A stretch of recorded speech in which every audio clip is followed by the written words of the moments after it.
কইবেন যে হালকাভাবে এই যে আমরা কিভাবে প্যানেল বোর্ড কাটিং মেশিনে প্যানেল বোর্ড কীভাবে মেনটেন্স এবং ক্লিন করতেছি এইগুলা দেখাচ্ছি।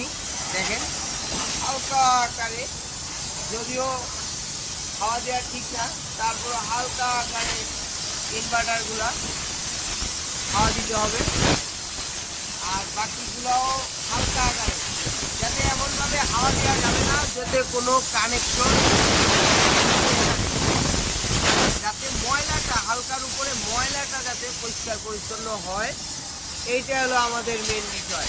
প্যানেল বোর্ডের ভিতরে কোনো ময়লা ধুলাবালি এগুলো থাকবে না।